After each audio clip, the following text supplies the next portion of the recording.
اعوذ باللہ من الشیطان الرجیم بسم اللہ الرحمن الرحیم وبہ نستعین وہو خیر ناصر ومعین ربی یسر ولا تعسر وتمم بالخیر بسم اللہ الرحمن الرحیم قل اعوذ برب الناس ملک الناس الہ الناس من شر الوسواس الخناس الذي يوسوس في صدور الناس من الجنة والناس اللهم صل على محمد وعلى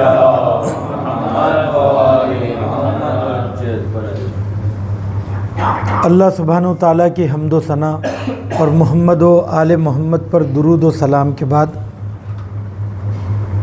ہماری گفتگو تفسیر کے حوالے سے چل رہی تھی کہ ہر ہفتہ ایک 30ویں پارے سے مختصر سورہ اور اس کی تفسیر آپ کی خدمت میں پیش کی جا رہی تھی۔ پچھلے ہفتے سورہ فلق کی تفسیر پیش کی گئی اور اس ہفتے سورہ ناس، یہ دونوں سوروں کو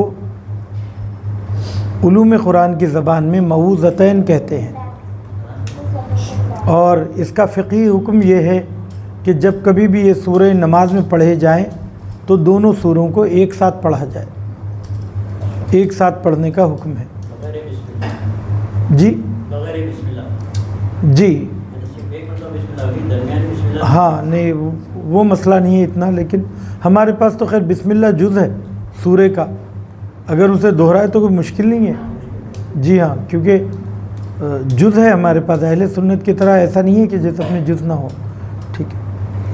تو اس سورے میں یہ کہا جا رہا ہے کہ اے رسول کہہ دیجئے میں انسانوں کے پروردگار کی پناہ چاہتا ہوں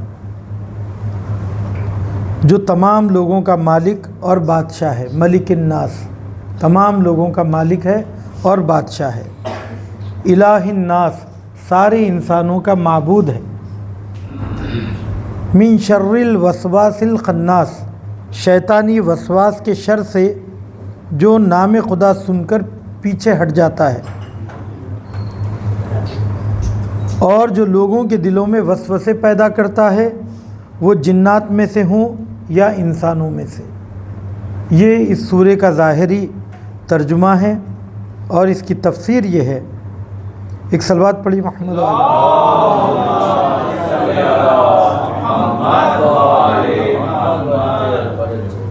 قرآن مجید میں تقریباً 300 مرتبہ لفظ خل کا استعمال ہوا ہے کہ جس میں اللہ سبحانہ و تعالیٰ نے پیغمبر اکرم کو کسی بات کا حکم دیا اور کہا کہ آپ یہ کہیے، آپ یہ دہرائیے۔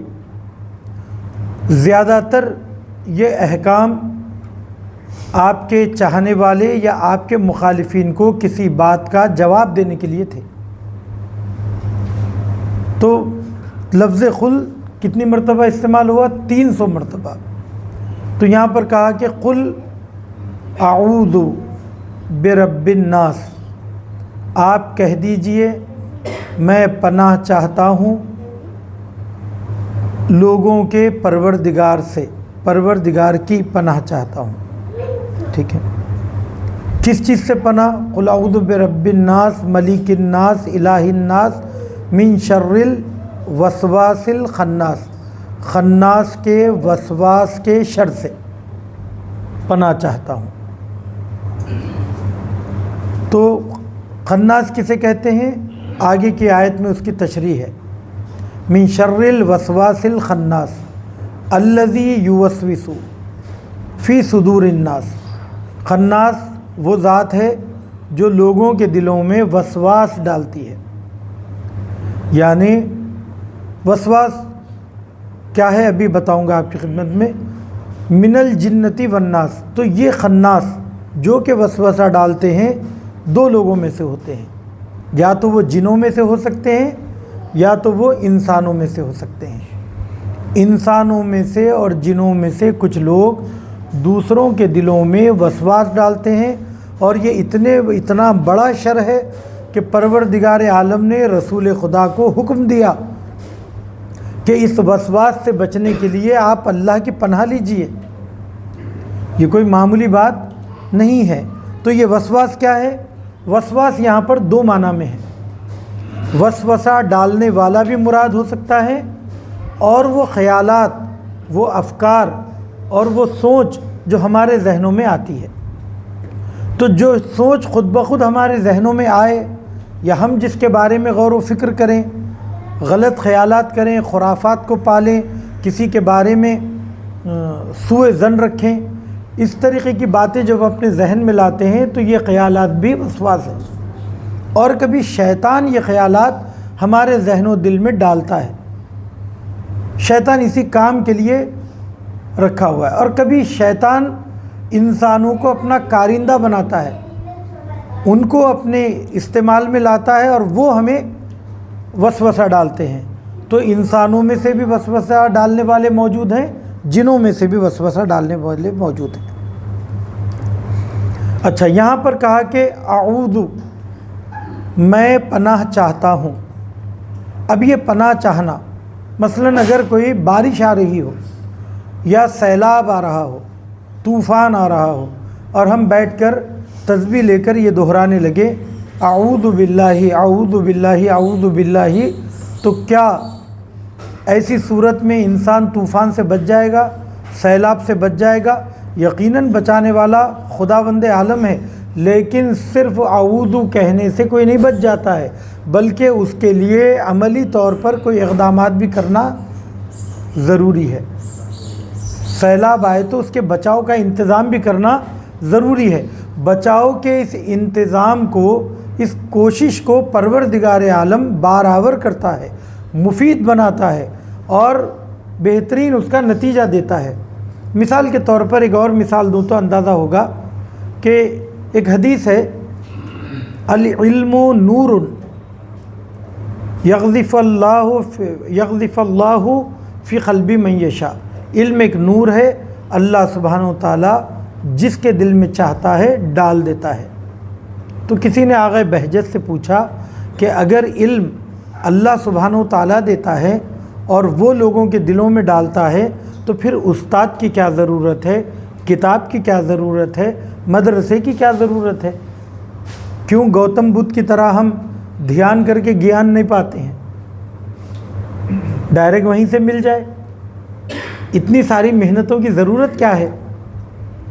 تو انہوں نے کہا کہ یہ سارے کے سارے وسائل ہیں، جب ان وسائل کے ذریعے ہم علم حاصل کرنے کی کوشش کرتے ہیں تو اس کوشش کو اللہ علم میں تبدیل کرتا ہے۔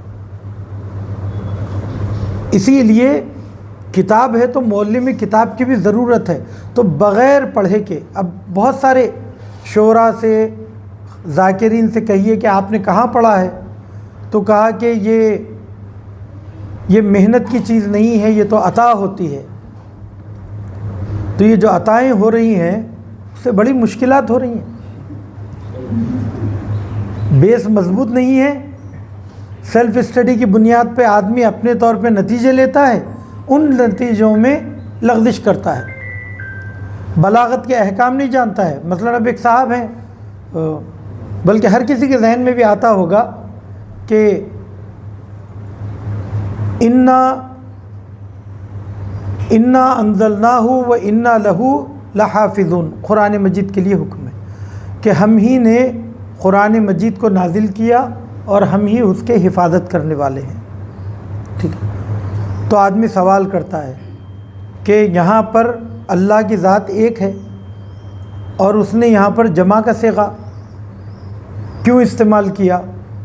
تو پھر یہ اپنی طرف سے خود خیال کرتا ہے، جو آدمی سیلف اسٹڈی کرتا ہے، پھر وہ کہتا ہے کہ اس کا مطلب یہ کہ اللہ تو حکم دیتا ہے، اللہ تو کام کرتا ہے، مگر کچھ اور بھی لوگ ہیں جو اللہ کا اس کام میں ساتھ دیتے ہیں، اسی لیے اللہ نے ان کو شامل کر کے ہم کہا ہے۔ اور یہیں سے وہ جب اپنے بھٹک گیا، اس نے وحدانیت کے رستے کو چھوڑ کر اللہ کے ساتھ افعال میں دوسروں کو